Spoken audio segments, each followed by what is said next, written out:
This is the Final Word Storytime 247 in the week that our book on Storytime is being released in Australia, a couple of days after you may or may not be listening to this show.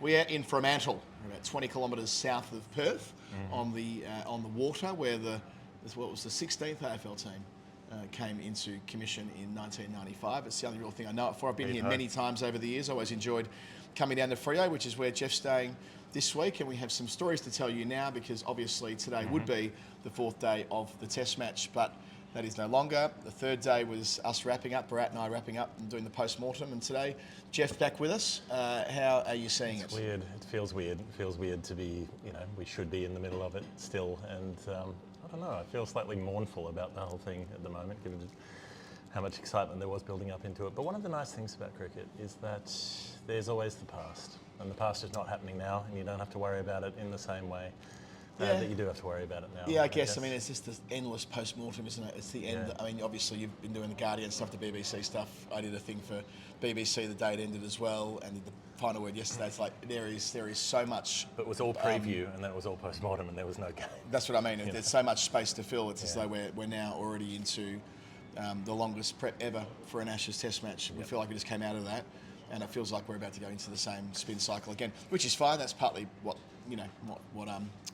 fuels interest, and we can't be so sniffy about these things. But it is unusual that on day 4 it would feel so far removed from. I mean, this would be about lunch thereabouts on day 4, and instead it feels like the Test finished an eternity ago. Yeah. The Test has been complete. The next one's an eternity away. Yeah, the Test has been complete for longer than the Test ran for in hours terms. Yeah.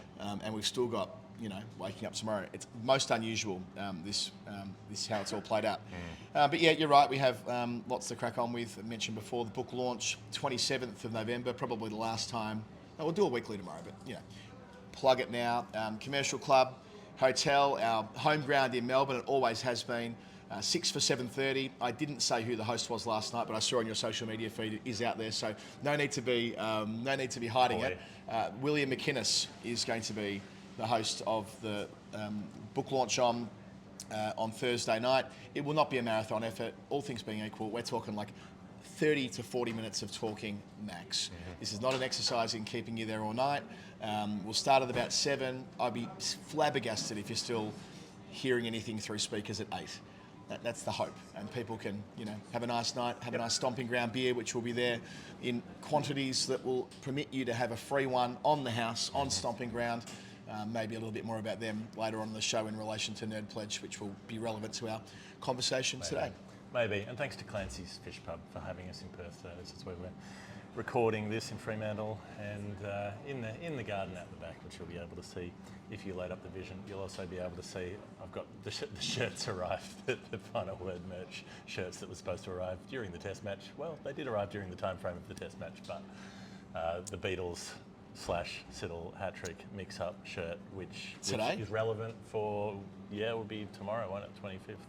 I thought it was 24th, must be 25th, I'll take your word for it. I thought it was the 24th, but yeah, it's relevant this week. This is the 15th anniversary of Cook, Pryor, Broad, Siddle, and I had a message from Pete last week, having seen it on the, I guess it was on Instagram, it must have been. So it's there to be bought for Christmas, good gift. There's all of the Final Word shirts. And the Brisbane shirt and the Brisbane Test, because obviously it was a Brisbane hat-trick. So if you're rocking up to Brisbane, nice idea. Do it in one of these. We've got gold on green, we've got green on gold, and here's we've got the gold on black green and white variety, black and white as well. If you're a Beatles traditionalist and you want that, I think it was the Japanese design company that first came up with that particular, the four names with the ampersands. But here we are. Yep, looks great. Really does come up beautifully, the League T-shirt. So. Get one of them. I don't think we'll have provision to be selling them at our book launch, although I haven't checked that out. Maybe you'll be surprised on the upside. Maybe. I'll work that out after we finish. I'll put that on my list to things to do longer than the Pink Panther's tail after we have finished recording this episode, which of course is brought to you by, I neglected to say, Maurice Blackburn Lawyers, Australia's #1 plaintiff law firm. And at the moment, I'm doing a Maurice Blackburn lunch in a couple of days. They are trying to get Stomping Ground beer in for that event. Oh. Isn't it lovely when all of the different threads tie together the way that they sometimes do when making the final word? I love it. Let's do the thing that we came to do. We're going to play Nerd Pledge. I'm not going to yell it because I don't want to scare the other patrons of this fine establishment, which has set us up with a little spot to ourselves around the corner, which is nice of them. Now, Nerd Pledge, it's a game that we play with most people on the internet. They fund this program and the entire Final Word Extended Universe by signing up as subscribers, as supporters, as members, whatever you want to call them, and they choose the amount of money they sign up with, and they choose that number very carefully because their number relates to cricket, and we have to figure out what the number means, except in this case where we don't, because Ramana told us what the number meant when emailing in and when sending in a very, very generous $236 pledge. Yeah, it was great to meet Ramana last week. I sent Ramana a long voice note when joining to thank him for being part of our operation in such a substantial way. So, again, cheers to you. You're right. If not for Nerd Pledge and not for Storytime, we wouldn't get to do the things we do. It would not be sustainable. It would not be viable. So that's just brilliant. And, I should say, given I've come this far, if you become a new pledger right now, or you up your pledge, you immediately go in the hat for our twice weekly Stomping Ground giveaway. So this is the incentive to, right now, support what we're doing on the Final Word. And that doesn't mean in the way that Ramana has. Any new pledger at the minimum amount gets you in the hat, or anyone incrementally increasing their pledge also gets you into the hat. It's a very easy system that we intend on running, and hopefully, with a bit of luck, we'll be giving those beers away from next week's weekly show, and that will be, coincidentally, when the Final Word beer is on shelves. This is coming together well. Okay. That's the time plan that we're on at the moment. Yep, there'll be cases of Stomping Ground getting sent out. You'll need to be in Australia to access it, so if you win it from overseas, you'll need to find someone in Australia to give it to. Which people in England especially loved doing when we previously had a beer giveaway. It became a real nice thing where they're like, well, I've got a mate in Australia, I'm going to direct them the way of a free slab. So, yeah, this stuff works. Yep. So, Ramana, $236 is $1 for each run that Sunil Gavaskar made in the highest score of his career. But this is a number, we sort of mentioned this last time we did the show, but it had a fascination for me for a long time, Adam, because it's the number that VVS Lakshman went past in my favourite innings in Test cricket at Eden Gardens 2001. That remarkable game that we talk about all the time, where Australia are 1 for 193 and then they collapse to 8 for 269. They've lost 7 for 76, including the Harbhajan hat trick. Steve Orr patches it together with the tail, gets them up to 445, puts on 176 with the last two. Yep. So you've already had a swing this way, a swing that way, a swing the other way. India bat, bowled out cheaply, forced to follow on. Laxman, last out for 59, was batting at 6. So after the opening stand, do okay for a few overs, they pop him up to number 3 and say go back in and carry on, and my word. Don't you love a dynamic batting lineup? I mean, we talked this week about another great all-time Test innings, and that being Travis Head's, that being from essentially out of position, not where he batted in the first innings. There's a similarity there with Lakshman having played that fine innings at number 3, not where he was carded, and also not where he batted in the first innings. So a nice little subset. Bradman's 270, another, one of the other. It was voted the greatest innings of the 20th century by Wisden. That 270 not at Melbourne in January 37, that was also not in the position where he batted in the first innings. No. So 3 innings that will, be seen as, history will judge where Heads sits. But let's call it, broadly speaking, in the top handful of Test innings ever played, that at a minimum 3 that jump straight off the page have happened in the second dig, not where they batted in the first. Right. There'll be others. Sing out and let me know, and I'll update the spreadsheet, so to speak, next week. Well, Gavaskar's 236 comes out of position as well, which we'll come to in a moment. So nice. Nobody's talking about 236 at the end of the third day when Lakshman's 109 not out. So he's played a nice innings so far, but it's not one that's going to change the match if he doesn't go on with it. But he goes on all the way through the fourth day, and it's not like, we remember it being a dominant innings, but it's not a super attacking innings. It goes at a strike rate of 60 throughout and just builds through the day. But I remember it starting to become a thing around lunchtime. He goes to lunch on 171, and so the coverage, the supporters are first thinking double 100, but then this talk starts to come in about, well, how big could he go, and could he catch Gavaskar? And that was a theme on the commentary for hours. Would he get up to that 236? And there was I can't remember, one of the sponsors I think came in, or a company came in saying, if you get to 236, we'll give you X lakh rupees for every run you make past 236 and stuff like that. There was some incentive that came in where... Kind of surprising that even then in 2001, like only a quarter of a century ago, the highest Test score for India was 236. I mean, now there have been... There must be 10, 15 scores above it for India. I mean, Kohli's got at least a couple. Sehwag's got at least 3 that I can think of. Karan Nair's got a triple. I'm just, maybe it's not 15, it might be 10, but you know what I'm trying to say? There have been a lot of scores. Probably a dozen. That now sit above 236. Dravid beat it eventually. 250? Yeah, once it was a real damn wall thing. Once it broke, it started breaking a lot more often. But there was this real tension about it leading up to Lakshman getting close and then finally passing it near the end of that. In that last session, and then going on quite substantially to 275 by the close. He only added 6 more runs when he came back. Right. The next morning. I thought he added more than that. Was it Dravid who played through to be not out at the end? He was eventually, because Lakshman's caught in the gully. I remember Ponting catches him off McGrath, and there's that look of surprise that he and then Dravid gets run out, trying to come back for a quick 2, I think. Hustling for, they've already got 600. But they were in that situation where it was in their interest to get bowled out to permit them enough time to. And Australia, to they their credit, ended up declaring at 7 or 8 down rather. They had a bit of a swing at the end. And to their credit, the working assumption when Australia went into bat in the 4th innings, I don't know what the chase was. You'll be able to tell me, I'm sure that whatever they were chasing, 300. It was 300 and plenty. Yeah. And Langer and Hayden had a crack. Like they weren't thinking about preserving the draw from that point. They're like, well, can we go at 5s or whatever they needed to go at to win the tests to keep that unbeaten streak alive. That's right. They were going for 17 on the trot at that point. But it's like you say with Gavaskar, with it being curious that it was as low as it was, because I think there are a lot of things that we forget with Gavaskar, which is just basically because Tendulkar came after him, and Tendulkar is such a vastness that he blots out everything else. If you're of our generation, you don't remember Gavaskar in the same way, but he was, I think, every bit as much a superstar, a celebrity, and he was the real point of change. So double centuries, there'd only been 6 double centuries at all for India before Gavaskar comes along. Polly Amrigar makes 1, Vinay Mankat a couple, Sardesai a couple, and Tiger Patowdy 1. Yep. Sonny goes on to make 4 of them when it just wasn't done at that particular stage. The 50 average, he's not just the first Indian player to average 50 across a career, but like one of very few still. Him, Sachin, Vinod Kambli, Dravid, that's it. Pujara came under 50, Kohli came under 50 by the end of their careers. So they've only been 4 all up.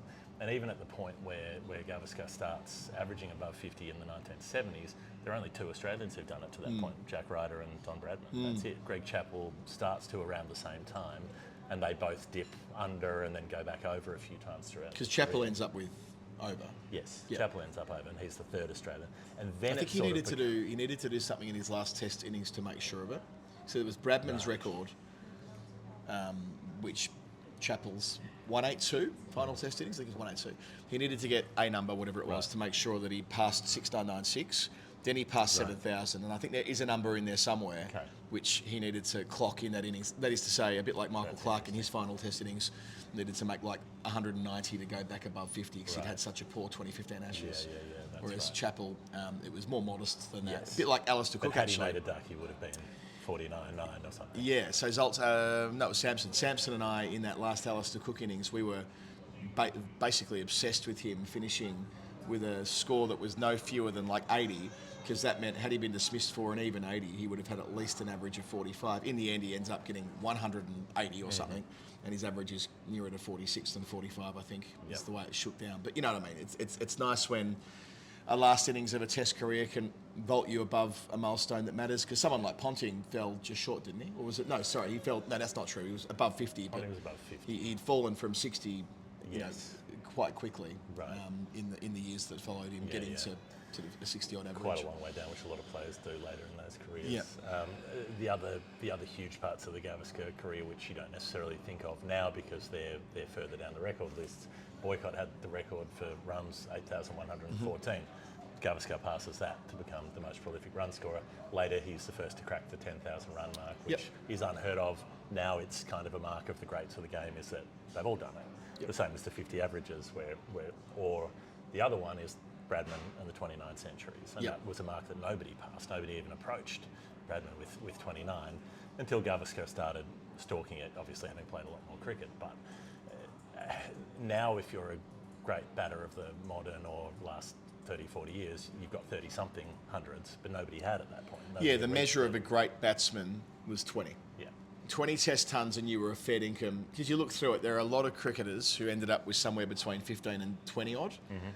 But those who exceeded 20 were the ones who, until probably very recently, were considered the greats. I still think you are a great at the game with 20, by the way, but it's probably, indexed up for inflation and so on. Yes. Probably nearer the 25 or 30 before you get considered in the highest echelon of test cricketers, when I reckon when I was growing up, it was 20. There's certainly the 30s club, which is the prolific players. The Joe Ward, type, Sangakkara, Yunus Khan, all those sorts of players who got into the 30s. So Gavaskar's the first to do any of this stuff, all of this stuff. Probably the greatest debut series ever, touring the West Indies as a young player, 4 centuries, 774 runs, the same number that Smith made in the Ashes in 2019. That little quirk that twins them together, as well as the 3LO call sign, of course. 774. Indeed. Makes it easy to remember.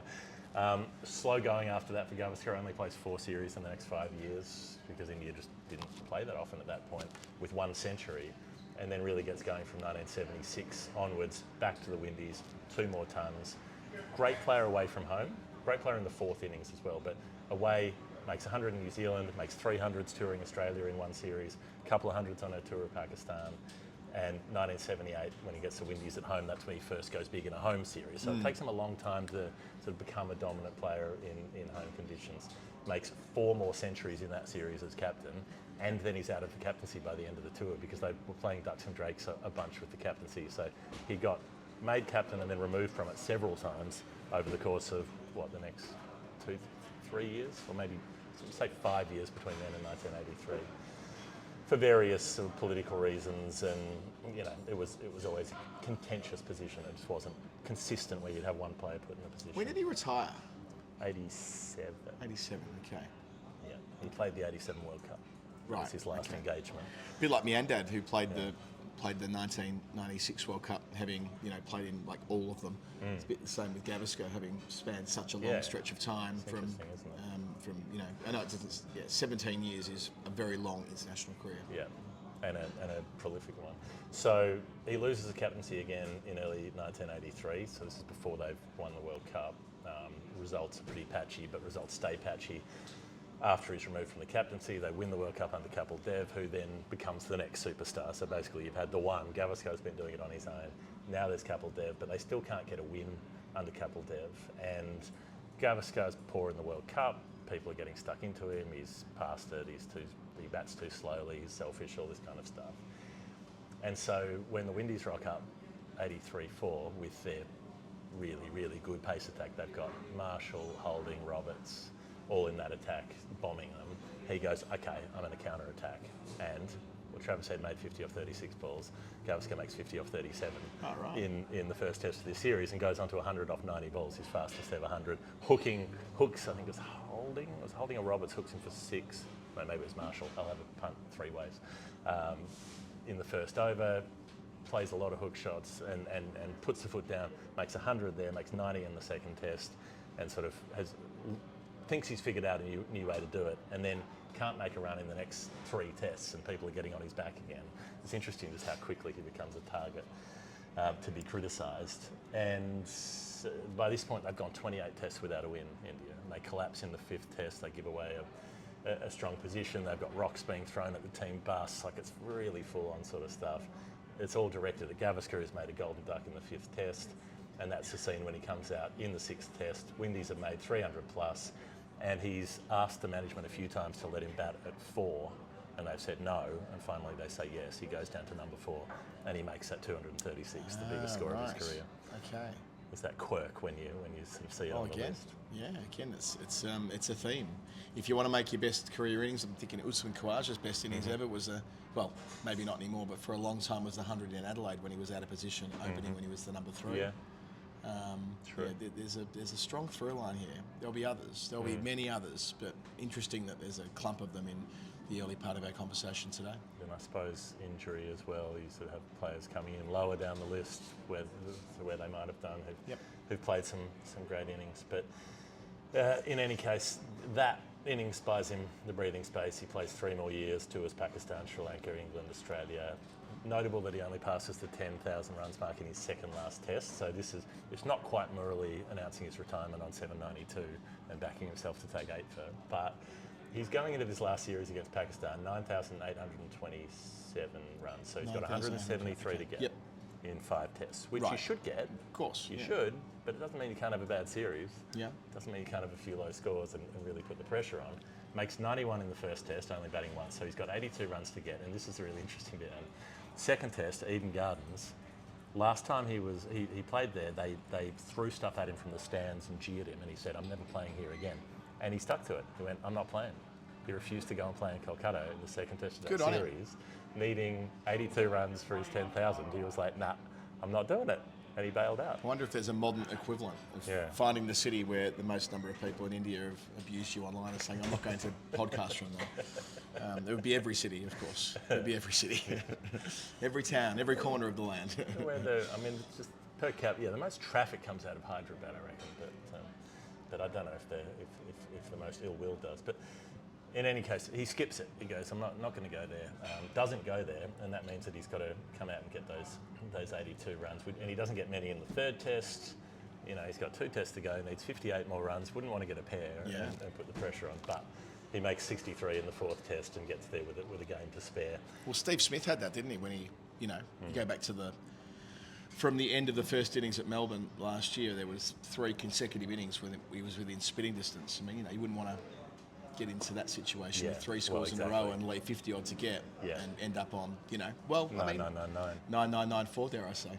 That would have been fun. Actually, that would have been nice. The last test of his career is a belter, low-scoring game in Bengaluru.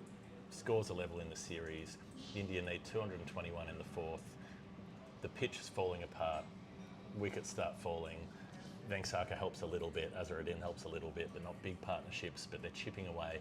So 4 for 80, 5 for 123, 6 for 155, 7 for 161. Gavaskar's still there, having opened.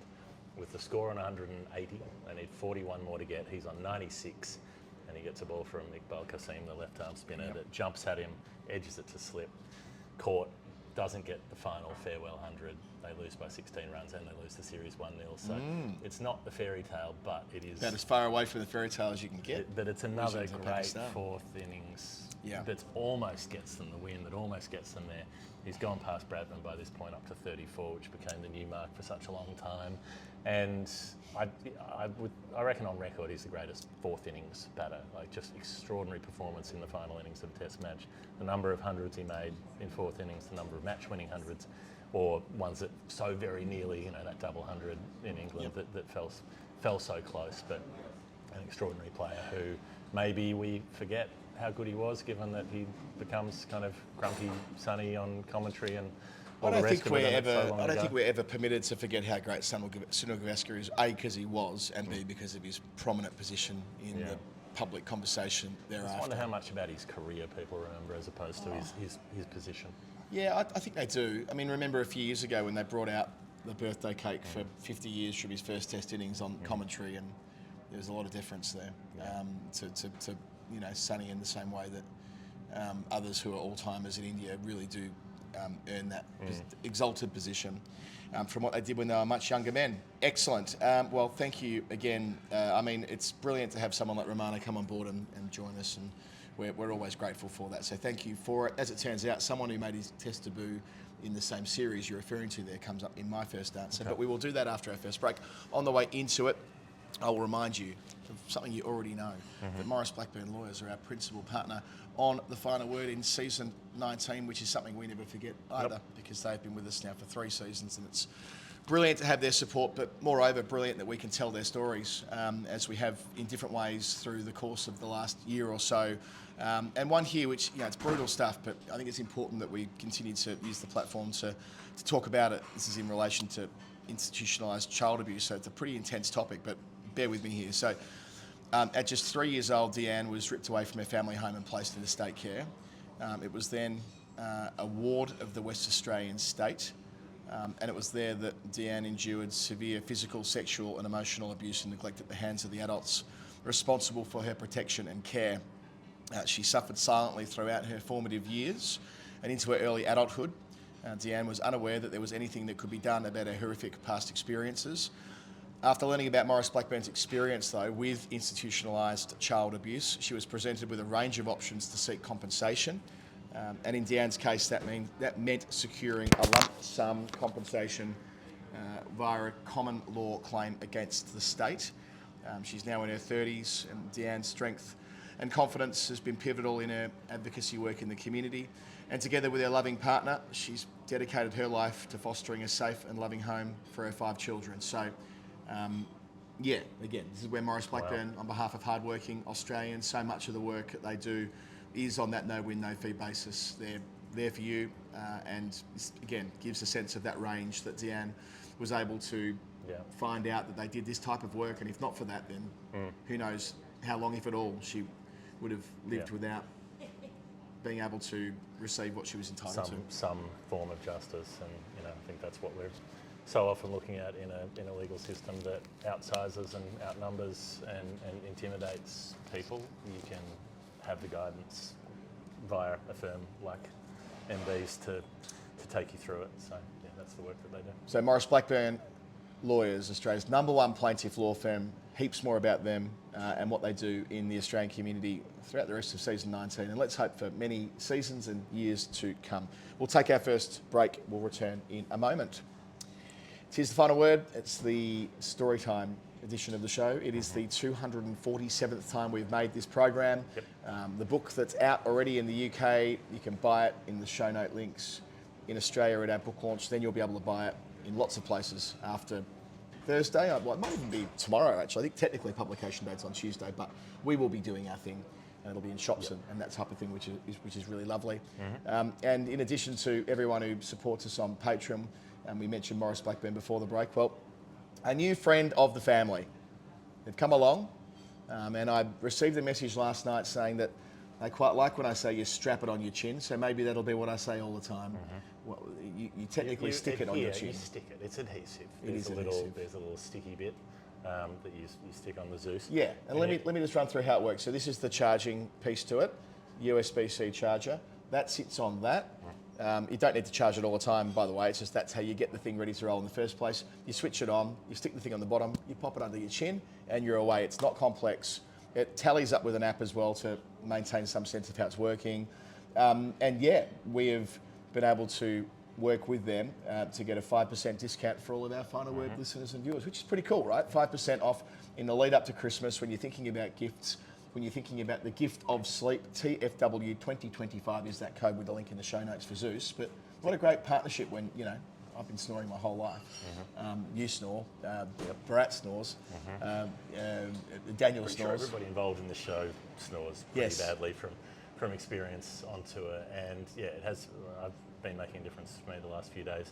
I've been noticing this, and it's money back guarantee anyway. So if you have a different kind of a more obscure kind of cause for your snoring, a rarity or an oddity, and it's not going to work for you, you can just send it back and they'll say no worries, carry on. Yeah, there are lots of reasons why you might snore, but this addresses the primary one. So there is the most common one, is a better way of saying it, and that's what they do with, as I mentioned before, through all the clinical trials. It's been all about stimulating those muscles that get the tongue moving forward when you're sleeping. And the other good thing is it actually switches off whilst you're nodding off. So for 20 odd minutes, you don't feel the not that you notice it when you're asleep, by the way. I've woken up in the night and it's not like it's a pervasive feeling on your chin, but it's a slight tingle. But you don't, when you're off anyway, it's not keeping you awake. I don't want you to think that, but it does start off once you've adjusted the settings, which is very easy to do.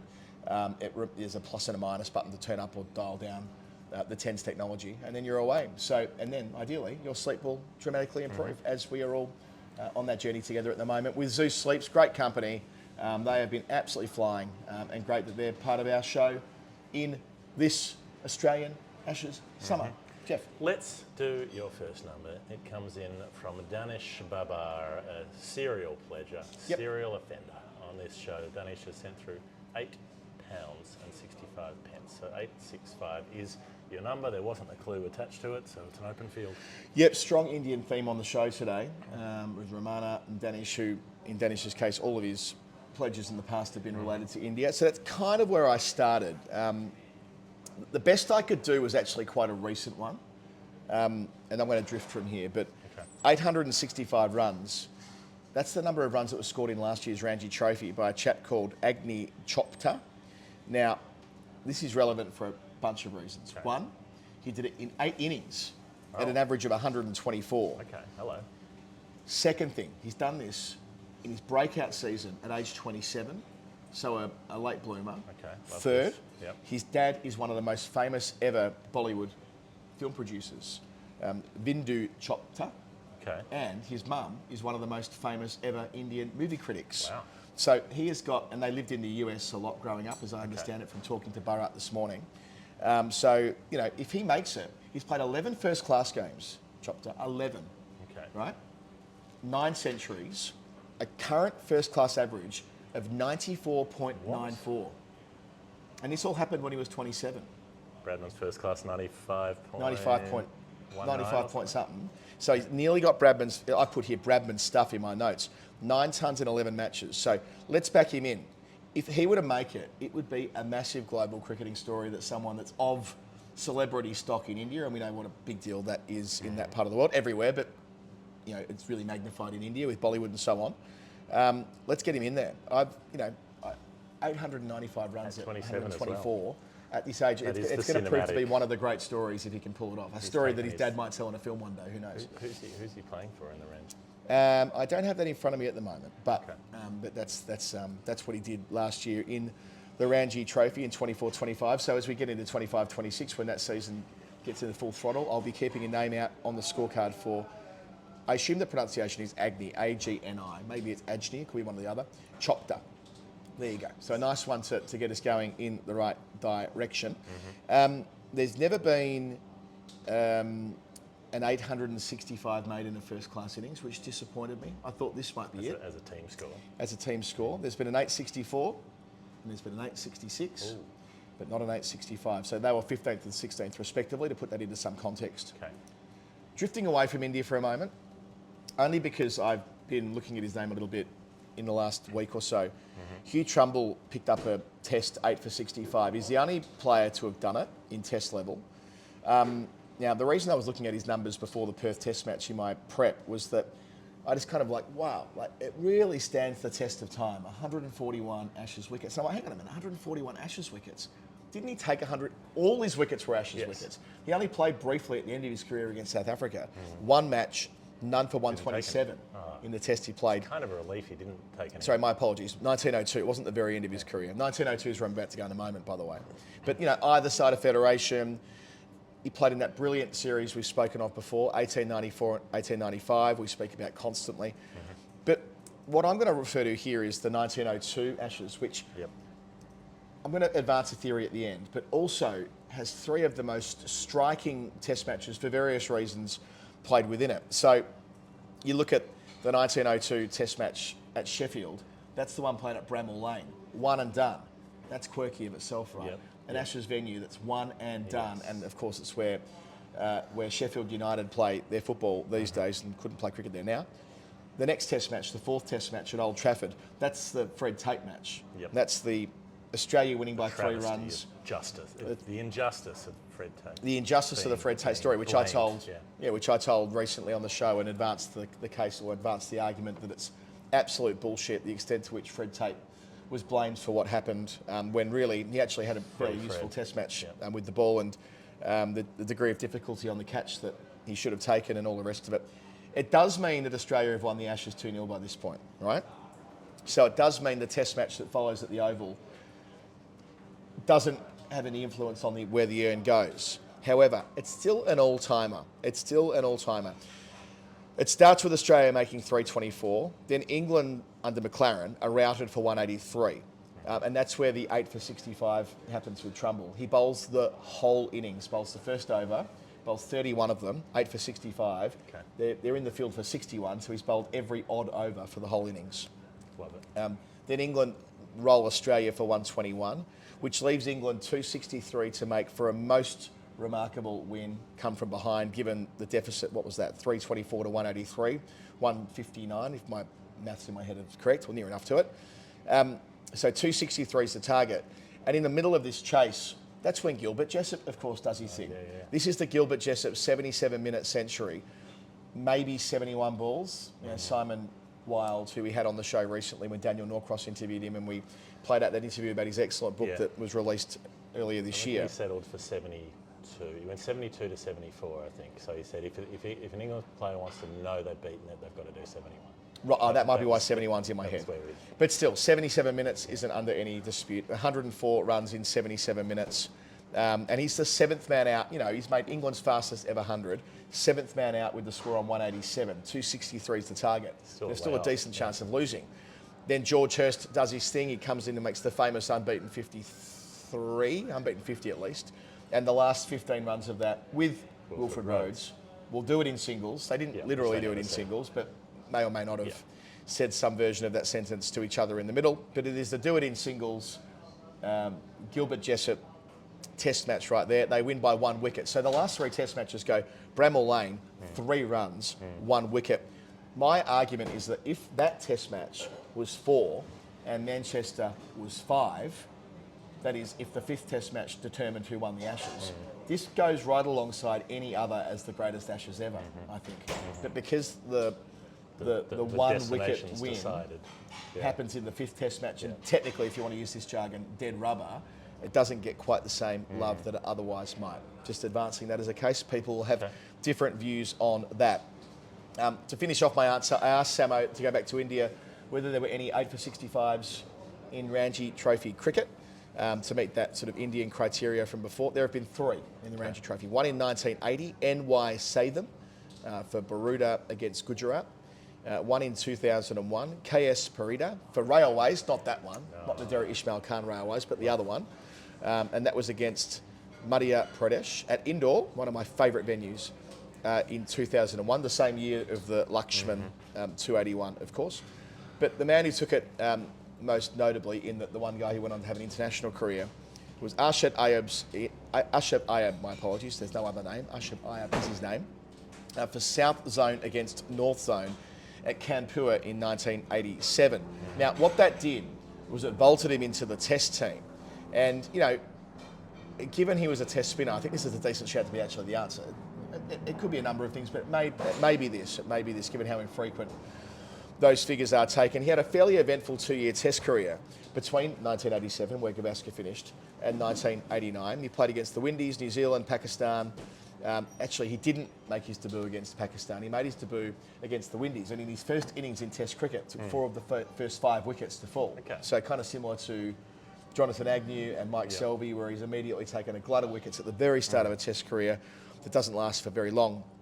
So he played against the Windies, New Zealand, 21 tests in 21 wickets rather, in 3 Test matches in a series win against New Zealand at home. Then away in the Caribbean, there was a bit of a reputation forming that he was a home conditions bowler only, didn't spin the ball prodigiously. But in the Windies, 2 fifers in a series where they did well over there. They didn't win the series, but they did well. They played commendably. However, 2 wicketless Test matches in a row against Pakistan in 1989, where he was absolutely clouted, as Kevin Peterson might say, and he was gone. So it was a brief Test career. He was on the path, he was on the runway, and then he was gone, unfortunately. He did, however, take a one-day fifer. Ended up landing in the Hudson. Yes. He took a one-day fifer, 5 for 21 for India against Pakistan, which for a long time were India's best one-day bowling figures. So he had an international career because of the 8 for 65 that we're referring to here. Arshad Ayub, at least he had one. As we were, I don't know who we were talking to the other day. This came up in conversation about someone who had a brief Test career. Don't know who it was, but like, who wouldn't give anything to have had an international career or a professional career, full stop. So what did they have out this week? 473, was it? 472 and 473. It's a very, very small pool of cricketers who get the chance to represent their country. And that was the case for our subject. At the end of the answer, Arshad Ayub, it might be none of those things, so I've given you a well-rounded answer, if nothing else, Danish. Tell me if it's something else, and we'll recalibrate our thinking before the revisits at some stage. Back over to you, Geoff. I like it. Stuart B is my next pleasure. Another generous pledge here, $52 in the AUD. Thank you, Stuart. G'day, Stuart. New to the fold. New to the fold. Came good. in during the West Indies tour, I reckon, the Test tour. So Stuart said to pass the time in this 3 Test Caribbean trip, we often just pulled up some trivia one of the many guess the top 10 or 20 of all time random categories. I was amazed this person was in a list, not just in it, but actually on top of it. Everyone else was from a completely different era. Wanted to know more about him, whether it be an interesting match, season, altercation, or quick bio. $14.24, well, that's not what ended up coming through, Stuart, so I don't know which number we're looking at first, but Stuart says it should have been $5.13 for the list mentioned above. If a clue is needed, which I doubt it is not, Stuart. A clue is not needed when you tell me 513 and you talk about topping a list, because you're talking about Clarence Victor Grimmett. Oh, right. Shield. The Sheffield Shield, leading wicket taker, 513, and you're talking about my favourite player in the history of the game. So that is a nice bit of bait to snap onto and get the hook lodged in my gullet. Thank you, Stuart. The 1424 that you mentioned, that would be 1,424 first-class wickets across the career, because obviously they weren't all Shield wickets, lots of Test wickets, 216 of them, and then New Zealand. All of the there was some first-class cricket in New Zealand. There was England. A lot of first-class crickets on tours, on those South African tours that weren't Test matches as well. So plenty of wickets in that career. When I talk about this being my favourite player, Adam, obviously, as you know, you've seen the jumper that I bought, the 1930 Clarry Grimmett spare kit jumper, which I have managed to put on despite the fact that he's about a third of the size of me. I did manage to squeeze into it at one point. You should wear it in the final word game on the 14th of December at Brunswick Street Oval when playing the Reds. I don't know if I'd be brave enough to wear it on a cricket field. I think could ruin it. Yeah, I could grass stain it. It's century-old wool. Yeah. But maybe on stage somewhere. Maybe wear it at the book launch.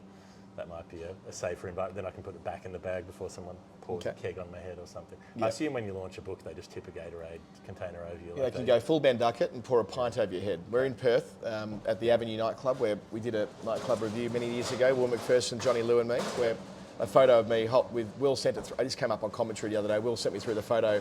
So I got a photo credit in the Times of Will dancing at the Avenue with a rum and coke in his hand.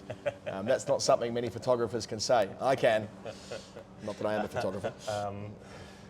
Also, Barrett and I were inquiring about buying Clarry Grimmett's house in Dunedin when we were on our tour there not that long ago. So, tell us if the house on Fitzroy Street, I think it is, where he was born, goes up for sale, or where he spent his early years, and I will take out a mortgage the length of 3 lifetimes in order to buy Clarry's house.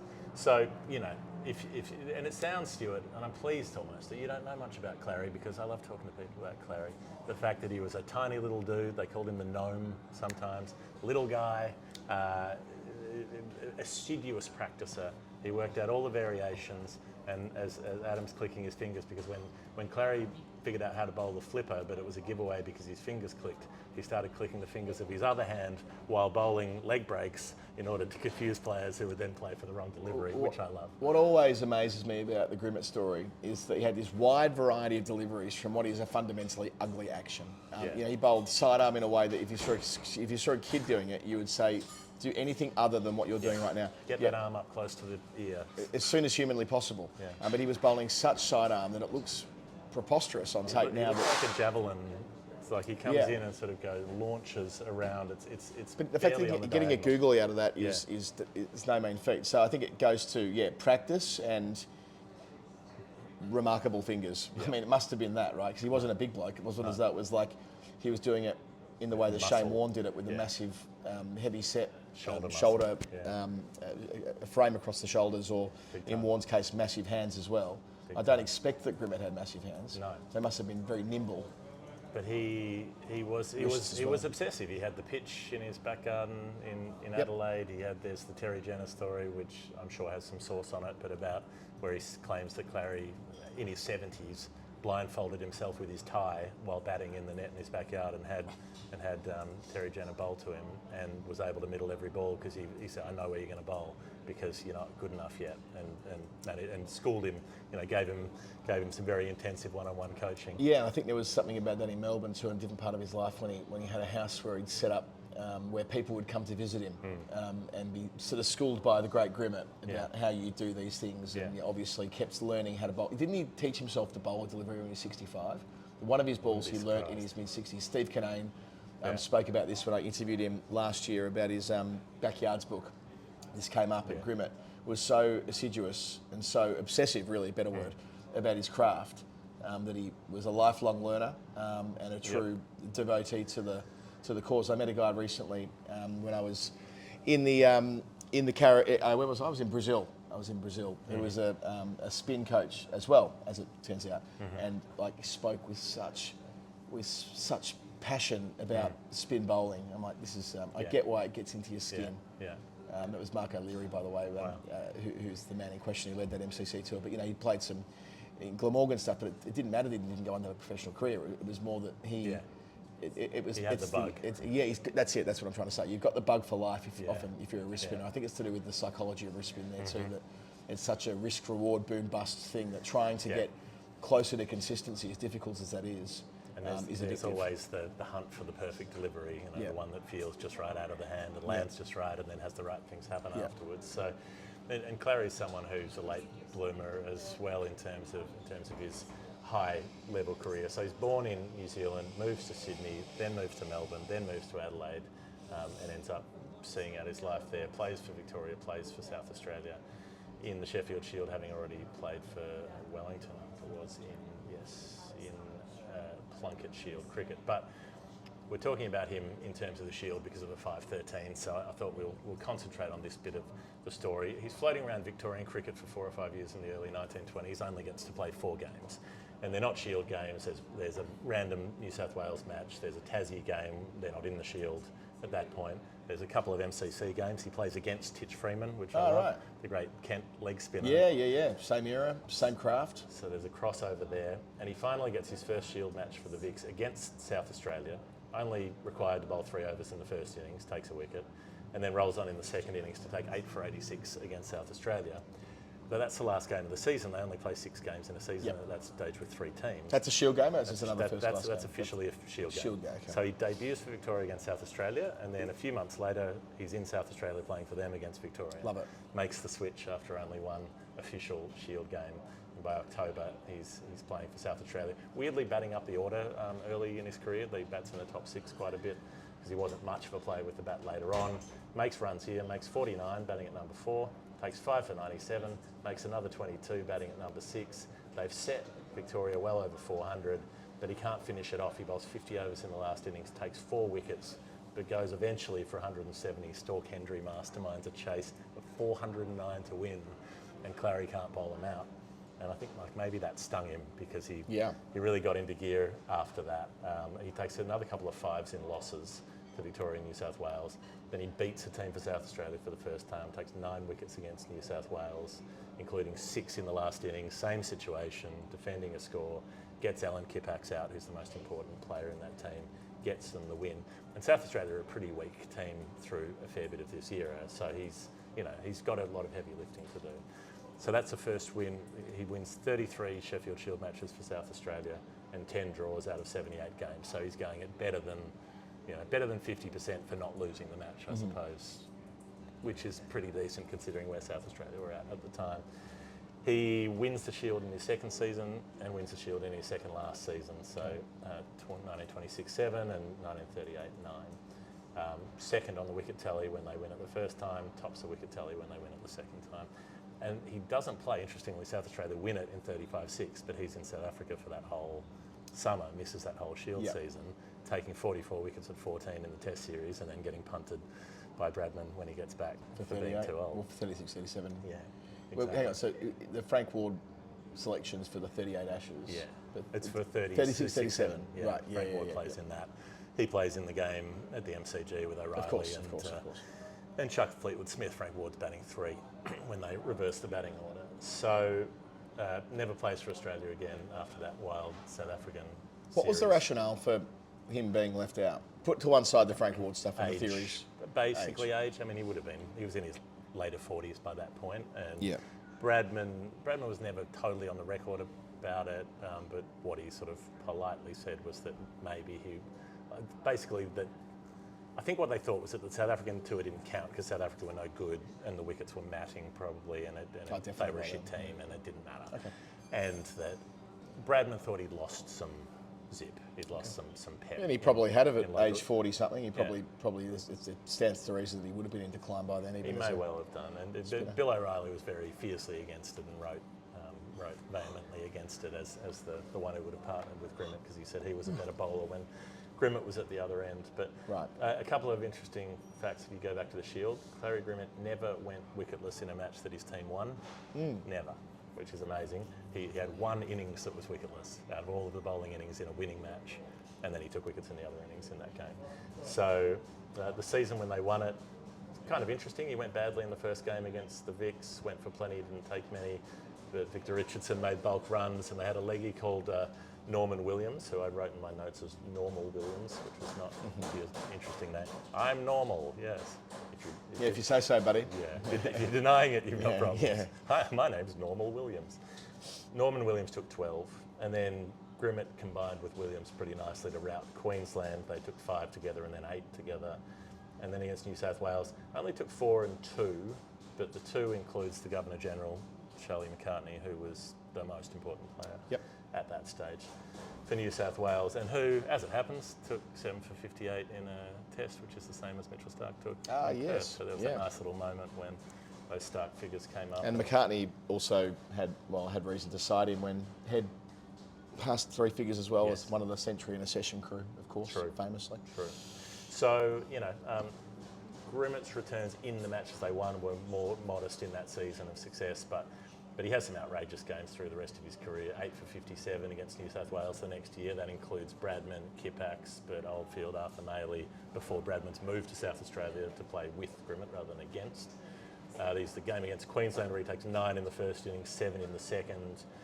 Just in the matches he won, he took 10 wickets in a match 8 different times, and he took 9 wickets a lot. There's a lot of 9s, a lot of 5s and 4s and that sort of thing. The last season when they won, his second last season of Shield cricket, he closed it with a rush, 11 wickets against New South Wales when they beat them, 9 against Queensland to beat them, 8 against Victoria, 9 again against New South Wales, and 10 again against Victoria in the wins that they had that season. So led the season tally with only 27, but here's the last interesting bit. You look at the all-time Sheffield Shield wickets in a season list that we were talking about a few weeks ago with Colin Miller and at the top and Chuck Fleetwood-Smith's up there. So Grimmett sits in 28th spot and 31st spot for season returns, a couple of seasons when he took 49 wickets. But he only played 6 games. Yep. You look at everyone above him on that list, only Bill O'Reilly once and Chuck Fleetwood-Smith once took more wickets from 6 games. No one else above him played as few games to be in that top 30 odd. So, extraordinary returns from limited opportunities. The 52, the number that came in, I'm not sure about that.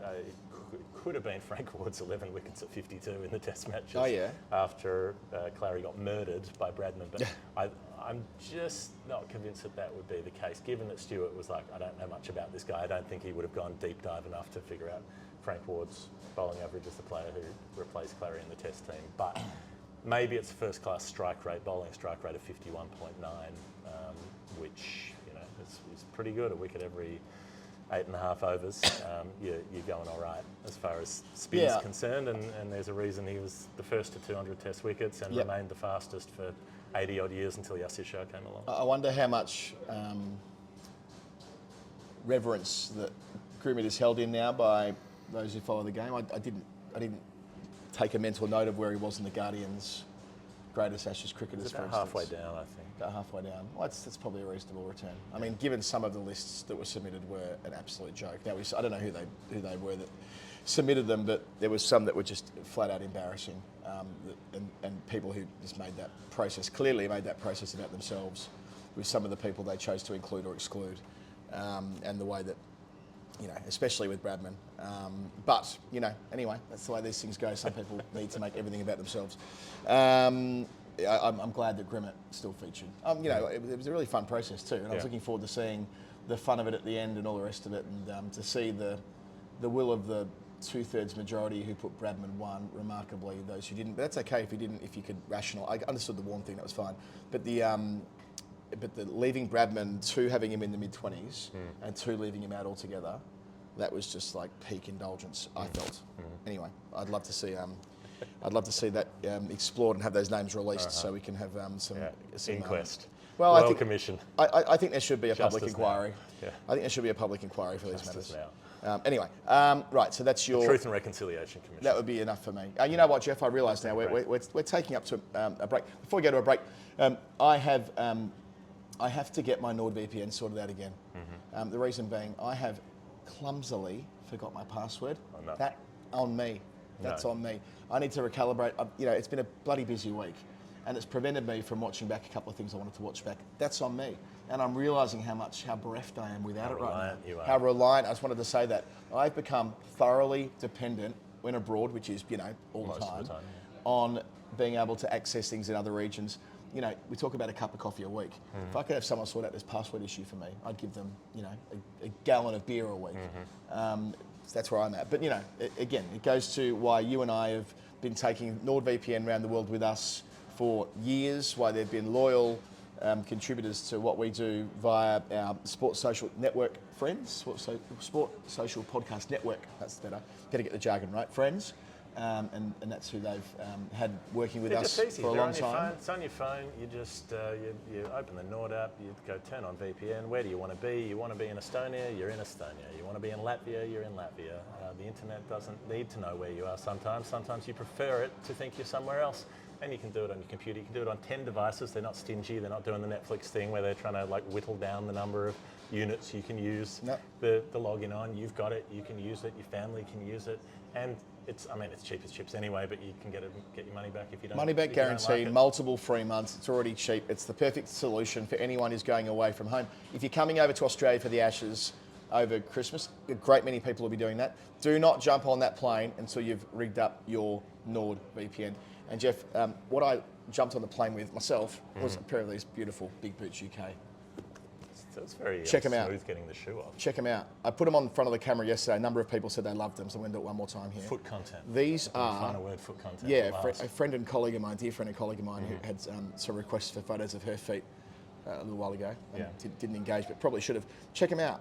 These are the mongrel riding boot style, but these are Aussie boots. Really nice. But they are glorious. You're getting given a pair of Are they socks. going to make because they can't make... at the moment, size. the size 17 is slightly out of their Stretch, remit, but you're probably of a percentage of people in the community of... Yes. Well, there'd be none of our listeners would have size... If you're a listener to The Final Word and you've got size 17 feet, do let us know. We'll do a feet off with Geoff. We'd better monetize that, I'll tell you what. Yeah, a couple of pint glasses. We've got a feet off. I've met 5 people in my life who've had feet of the same size or bigger than me. Yeah. And I've travelled a lot. I've met a lot of people, and I've had a lot of conversations about shoes. Because particularly going to countries where you take your shoes off at the door, people notice when there's a pair of hoofs there that are like 3 times the size of everyone else's. The number of people who've taken photos of them wearing my shoes as a comical side note is in the hundreds. It came up on one of the pods that you went on recently, where we were talking about the swingers party in Cardiff, where we accidentally stumbled upon a swingers house and they wanted to put their feet in your feet and their feet in your shoes rather, maybe in your feet too. Who's to know? It's a long time ago now. Cardiff 2015 feels like yesterday. But 10% off. Just click the link. No code required. No. Mention with Zeus as a code, not with Big Boots UK. We're seeing Ryan in Adelaide next week. Or week after next. Sorry. He's a tremendous fella. And a big supporter of cricket more widely because they do Northants, they do Buff Lehman. We're going to have Buff Lehman on with us. I spoke to Darren the other day. He's keen to come on the Final Word later in the summer. It all comes together beautifully, so thank you to them. They're the riding boots from Mongrel, if you're wondering, if you saw them in the camera. But there are loads of different varieties, including a new Chelsea boot I saw. Oh, yeah? The Chelsea boot is in the offering. Go to the website, get 10% off, and you will do so by supporting one of our partners and now friends. Well, I've talked to Ryan about cricket anyway. He's a patron of ours. He's already a supporter. And now his company is involved as well. Family business, great stuff. We'll take a breather and we'll return with my final number on Storytime 247, which is where we are right now. The number, Adam, comes in from Venugapala Reddy Dumpala. Now, we love a Reddy on this show. Yeah. We're Reddy, big fans. So it's good to have another Reddy, and we are Reddy. We're Reddy One. Great bass line. Joe Hansen from Greenspan. It's one of the all-time great intro bass lines. I think Reddy One. What an intro. I'm thinking about Are You Ready? We Are Ready. The Pink song, What About Us, which we sing in our choir. We get to really come over the top of the harmony. Are you ready? Okay. Anyway. It's £23.50. Yep. We've had some big spenders on the show today. We have, really and this is a new pledger, which is awesome. So thank you That's the first thing to say. If you're a new pledger of any denomination, thank you. I mean, you know, we talk about our commercial partners, but there would be no commercial partners without Patreon because the show wouldn't exist. It'd be like once a week, at best. It might be like once a month. The truth is, we probably wouldn't be working in cricket if not for Patreon, because the media has changed so much that it doesn't work like it did 10 years ago when we would work for papers and hustle and whatever. There's no real way of doing that. So Patreon is the way that we can do everything else. There's nowhere to write. No one pays for writing anymore. Yeah, it just doesn't work the way that it used to work. So the modern media has changed, and we're so grateful that Patreon lays a foundation under everything that we do around the cricketing world. We love yous for it. And in turn, you know, $23.50 from Vinny Gopala means a tremendous amount to me. Thank you. Right, 2350. I've got a few ways of doing this. Okay. I thought 235 was quite good for just today to mention. That's the Alistair Cook not out. Because that's been raised many, many times.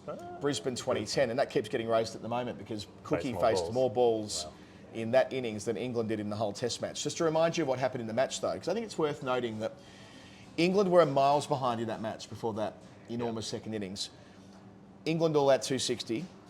Australia 481. That's a lead of 221 on the first innings. Then England make 517 for one declared across 152 punishing overs in the heat.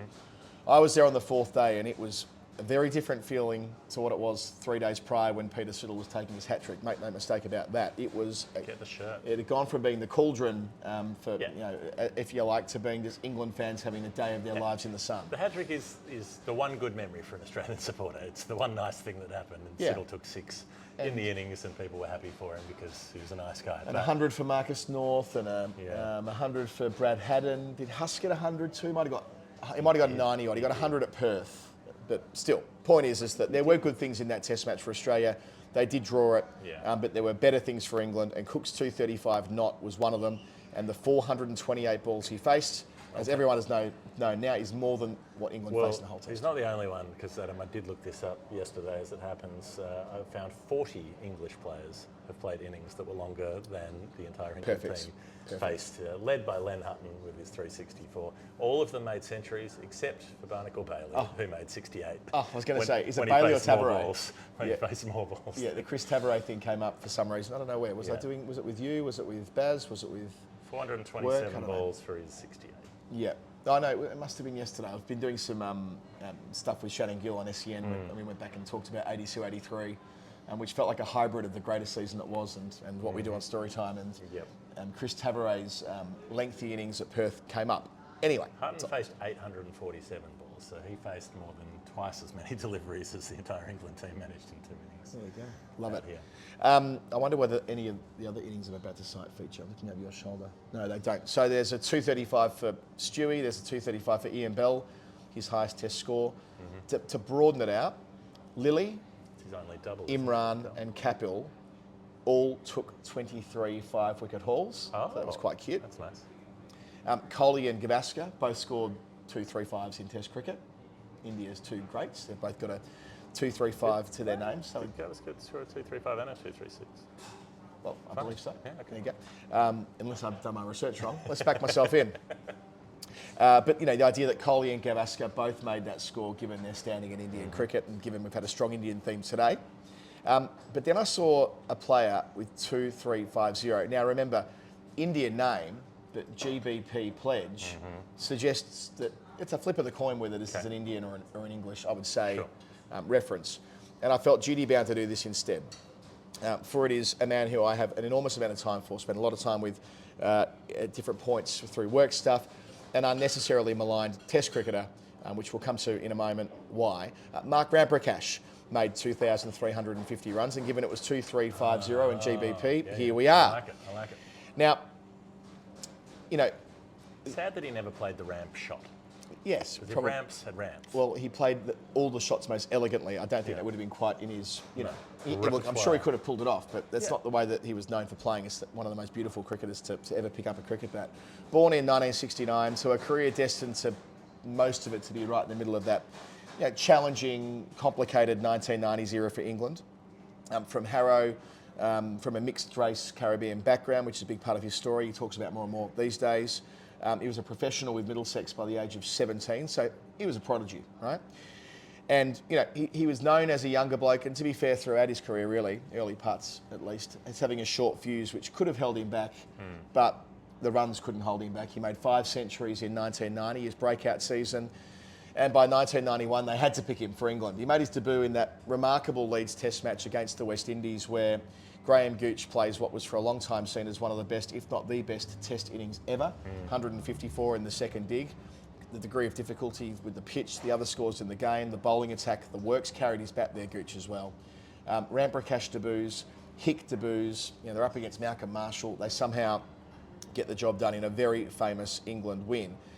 Interesting that Ramprakash, and I think this feels right given he's a very neat and tidy guy, in both innings on Test debut he made 27, but also in both innings he was out there for exactly 142 minutes. So perfect symmetry on debut, 2 innings, same length of time, same score. And it starts a bit of a trend.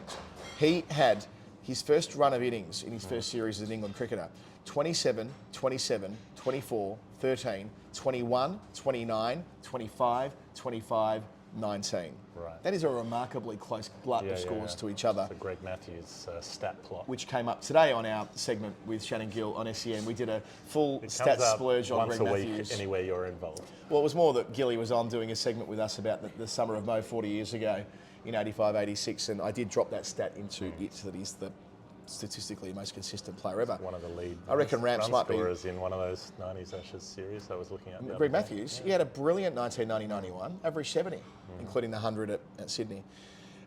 3 years after, you know, being dropped from the Aussie team too, by the way. It was his first test back, I'm fairly sure. Anyway, that set his reputation though. He was consistent but not doing anything that was really defining test matches.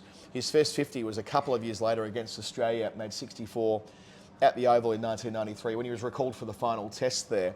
Another theme of his career, when he got recalled in Ashes cricket, he made runs. 1995 at Perth, got 72. So, you know, he started his Ashes career actually quite well. A 60-odd and a 70-odd in 2 Ashes test matches to get going. It took until 1998 for him to get his first century, 154 in Barbados. Strong returns in 1998, which fed into him getting picked for 98-99. And it's that series where he was quietly excellent. You know, if we judged, if we didn't have such a fixation on centuries, it'd be judged even better. But it reinforces that he was very, very consistent at getting starts and making contributions. 379 runs at 47 with 450s and no hundreds. Quite hard It's to like average. early Michael Bevan bit. Like early Michael, it's quite hard to average nearly 50 without making 100. Yeah. So it reinforces that point from before. Sure. And yeah, despite having no century, one of the most important interventions of that series was his extraordinary catch, Justin Langer at square leg, a full-blooded pull shot when Australia were cruising towards their victory target at Melbourne. Ramprakash premeditates where it's going, dives in the direction he thinks it's going and pulls it out of the sky. It's just an astonishing bit of fielding. Another quirk here, by the way, that he made in that series 14 4 times. So again, you know, I mentioned 20, all those scores in the 20s. 4 scores of 14 in 10 innings in Australia in that series. So 4 50s and 4 scores of 14 for those who pay attention to those types of quirks. He was a monster at first class level all the way through this period though. 10 centuries in 1995, another 6 in 1997. He keeps on churning. Doesn't quite get an early foothold in those NASA teams, but he does get a good go in 2001, where he gets picked from Lords onwards, plays 4 test matches. Again, very consistent scores through the middle of the series, a story of his career.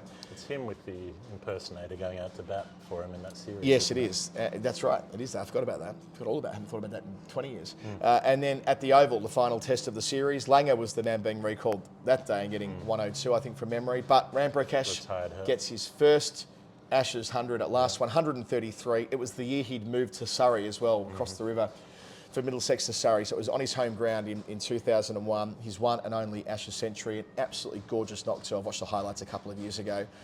His career through to 2002 in Test cricket remained broadly the same without being able to completely dominate matches or series, which is why it ended there as far as England were concerned, with an average of 27 and the aforementioned 2,350 runs across his 52 Test matches and 2 centuries.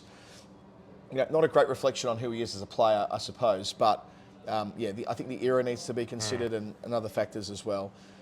And I look at Ashes cricket, and I think says he can play. well, we're getting there. Cricket. But before going to that, how about this? 12 Ashes tests for Ram Prakash, 933 runs at 42.4. His record by far was best against Australia. Yeah, they'd kill for that now. A higher Ashes average than Alistair Cook, Andrew Strauss, and now Joe Root, whose Ashes average as of the other day has dropped below 40, albeit just. Yeah, and his average in Australia is 33. Right, but I mean, they're three enormous names in England cricket. Ram Prakash averaged more than all of them in 12 Ashes test matches. They're bigger sample size for the others, but 12 is still a decent amount of innings that he played for England. It certainly counts, right? We're not discrediting it for being 12 test matches, far from it. And then from 2002, when he's no longer a test player, through to 2010, he is a monster at first class level for Surrey. I'll run through his centuries per season. 4, 6, 7, 6, 8, 10, 6, 5, 5. They're consecutive seasons from 2002 to 2010. In 2006 and 7, in consecutive years, he averages over 100 in the championship in full seasons with over 2,000 runs, which is wild in modern cricket since the championship was reduced over time when they went to full-time 4-day cricket. And that all includes the race for 100 tonnes, which came to its conclusion in 2008. He hit his 99th early in the season, and then there was like a press pack following him for what felt like months until he finally got there at Leeds against Yorkshire away from home on the 2nd of August 2008. So it wasn't his biggest season necessarily, although it was still one of those in that run. It must have been moment on the 99. He still got 6. Actually, it is a big year. He must have got a couple late. So he got 2 early in April, May, 1 in August. He must have got 3 more between early August and the end of September. Once he could breathe the sigh of relief. Maybe when he breathed the sigh of relief. So the press pack followed him, the 25th man to 100 hundreds. And it was a huge event, knowing that it was very improbable, most improbable, that anyone else would get to 100 hundreds, the 25th to do it. And in 2009, there was an enormous amount of momentum for him to return to the Test team. 7 years later, by that stage, he would have been 40, but still clearly at his peak. He averaged 90 in 2009 in county cricket, but they chose not to go in that direction. He averaged 90 with 5 centuries in that year, but they decided not to go that way.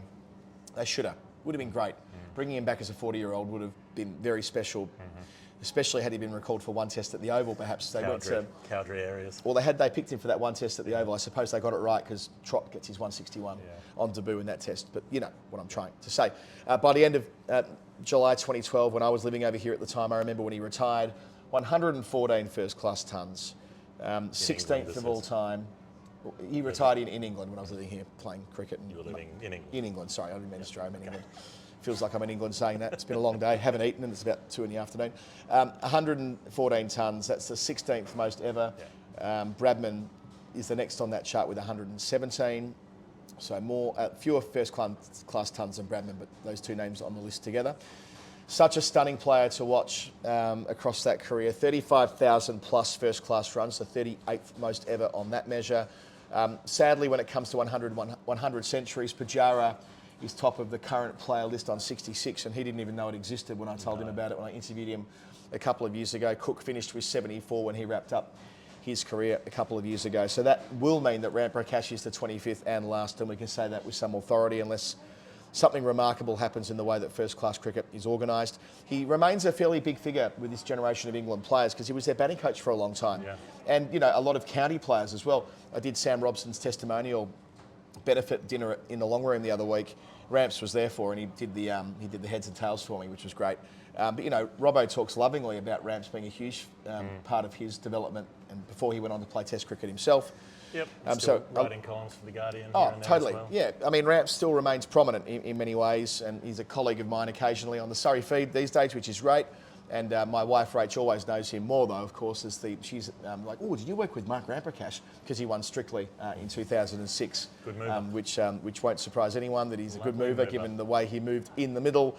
And our number today, 2350. Again, to Venue Gapola for sending in such a generous pledge. We love you very much. Proud, passionate and paid up. And the story there of Mark Ramprakash hopefully will be a satisfactory one to get you going in the right direction with us on the Final Word in our Patreon account and on our Discord as well. See you there. I love it. Send us in a number if you want to play Nerd Pledge, you want to get on story time, you want to be involved, and we will have the Stomping Ground case of beer giveaways that'll be happening over the next few weeks, next few months. For people who want to get involved with that as well. I reckon we're going to start it again to repeat that point. You get in now, and you will be in the hat. And I think it'll be next week. I'm pretty sure, talking to Stomping Ground, next week's when the beer will be rolling. They're making an initial run of 500 slabs of it, right? So there's the chance to get stuck into that via your Final Word, being part of our Nerd Pledge. And there'll be lots of it to buy over the summer. And if we do well with it, well, there'll be a lot more to buy through the year. Wouldn't that be lovely if we had that Final Word beer on tap? And available to buy in other bottle shops and whatever. This is all ahead of us. Maybe, hopefully. Book launch on the 27th. Yep. If you're in Melbourne, do come down to the Commercial Club Hotel where there will be kegs of Stomping Ground going around. Thanks to Maurice Blackburn, thanks to Geoff. If you want to check out the anti-snoring technology, 10% off to them. The big boots that Adam's got on. Hell yeah, I've had them on all week. I haven't put on any other shoes this week, so they're so comfortable. Busy show notes at the moment. There's a lot for you. If you want to go shopping, the show notes is where you can get your VPN there. Christmas time is here. Christmas time is in our episode notes. That's all you need. Don't worry about Black Friday, Cyber Monday. No. We've got discounts all year round. Yeah, that's right. You shop with us at Christmas, you stop snoring, you'll have great shoes, and you'll have a lovely new T-shirt as well from Lee Tees. I know we mentioned a lot of this today, but tis the season. Tis the season, John. Wear it to Brisbane.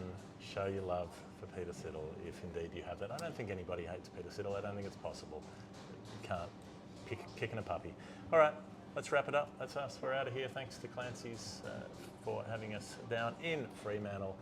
Good place to set up for I had the big bowl of mussels here the other day, and it saved my life, almost literally. That's it. Geoff Lemon, Adam Collins. This has been Storytime. We'll see you later. Have a nice week.